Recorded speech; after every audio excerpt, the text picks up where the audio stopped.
ہر شہری کی کفالت. حضرت عمر نے تو فرمایا تھا کہ اگر کتا بھی بھوکا مر گیا تو ذمہ دار عمر ہوگا قیامت کے دن. آپ اندازہ کیجئے اس سے بڑا ویلفیئر کا نظام کون سا ہوگا. لیکن زکوٰۃ ہو ان دی رائٹ ارنسٹ. ضیاء الحق صاحب نے زکوٰۃ کو بھی بدنام کیا.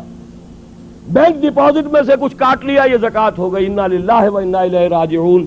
نجاست کے ڈھیر میں سے کچھ نجاست لے آئے اور زکوٰۃ بن گئی. حالانکہ اصل زکوٰۃ ہے کل اموال تجارت پر زکوٰۃ. تمہاری دکان میں 5 لاکھ کا مال ہے, 2.5% دے دو.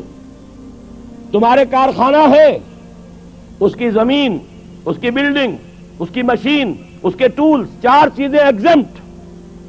لیکن جو سرمایہ چل رہا ہے, جو خام مال پڑا ہے 20 لاکھ کا پڑا ہے, جو فنش پروڈکٹ ہے 30 لاکھ کی پڑی ہے, 50 لاکھ کے اوپر 2.5% دے دو. کیلکولیشن بہت آسان. یہ نہیں ہے کہ سال میں کیا کمایا, کیا گوایا, کیا لاس, کیا پروفٹ, کوئی ضرورت نہیں. جو ہے حاضر ٹوٹل کے اوپر 2.5% دے دو. یہ کہلاتے ہیں اموال ظاہرہ. اموال باطنہ وہ ہوتے ہیں جو آپ کے ہاں کوئی گھر میں کوئی زیور پر رکھا ہے, کوئی کیش رکھا ہوا ہے. اس کی زبردستی نہیں لیتی اسلامی ریاست.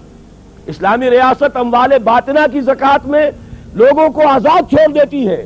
چاہے تو وہ ریاست کو دے, چاہے اپنے طور پر دے دیں. ورنہ تو یہ کہ گھر گھر جا کر صندوقوں کی تلاشی لینی پڑے گی.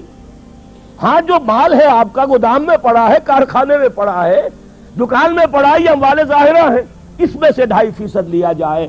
اتنی زکوٰۃ آئے گی کہ ہر شہری کی بنیادی ضروریات کی کفالت نظام خلافت کر سکے گا. یہ گویا کہ نظام خلافت کا دوسرا حصہ ہے.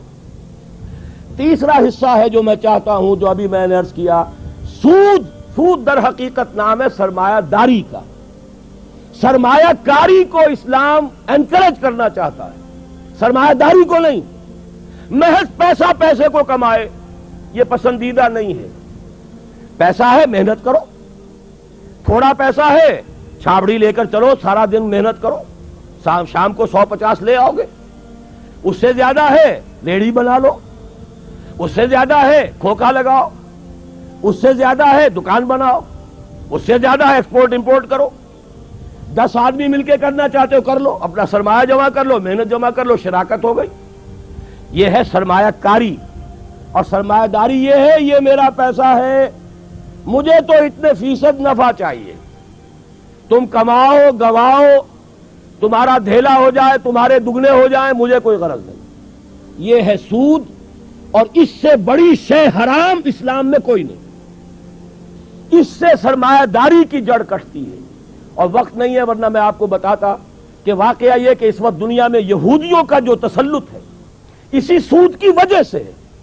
وہ جو اقبال نے کہا تھا کہ فرنگ کی رگے جہاں پنجے یہود میں ہے, تو واقعہ یہ ہے کہ انہوں نے یورپ میں پروٹیسٹنٹزم کے ذریعے سے سودی کاروبار کی اجازت حاصل کی. جب تک ابھی صرف رومن کیتھولک معاملہ چل رہا تھا, سود حرام تھا یورپ میں, کہیں سودی کاروبار نہیں ہو سکتا تھا. یہ بھی میں لکھ چکا ہوں اپنے مضامین میں, اور وہ کتاب اب چھپ بھی جائے گی. لیکن انہوں نے در حقیقت مسلمانوں کے ذریعے سے یورپ میں نقب لگائی. انہوں نے ہسپانیہ کو اپنا بیس بنایا. مسلمانوں کی سرپرستی تھی انہیں جو حاصل ہوئی, اور اس کے ذریعے سے انہوں نے یورپ کے اندر لبرلزم کے نام سے جہاں اور بہت سی چیزیں جو ان کا آغاز کرایا, وہیں اس معیشت کے اندر بھی سود کا آغاز کرایا. اور اس کے ذریعے سے وہ اس درجے ان کی اکانومی کے اوپر قابض ہو چکے ہیں کہ علامہ اقبال اس صدی کے شروع میں گئے تھے انگلینڈ اور جرمنی, اور وہاں وہ دیکھ آئے تھے کہ فرنگ کی رگے جہاں پنجے یہود میں ہے, اور آج پوری دنیا کا جو مالیاتی نظام ہے ان کے ہاتھ میں ہے. House of Rothschilds 40 billion کا ایک ایک چیک لکھنے والا آدمی موجود ہے. وہ جدھر چاہے کسی ملک کی جب چاہے کسی بھی معیشت کو تباہ کرنا چاہے, انہوں نے روس کے حصے بکرے کرائے ہیں معیشت کے راستے سے.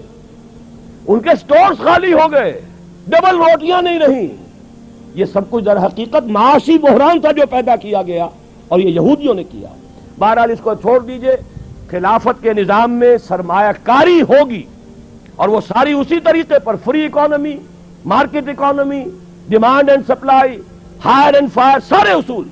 سود حرام, جوا حرام. ان 2 چیزوں کی حرمت کے ساتھ آپ جدید اکانومی کو جس طرح چاہے شامل کر لیں, وہ اسلام کا نظام معیشت ہوگا. اور زکوٰۃ کے ذریعے سے نظام کفالت.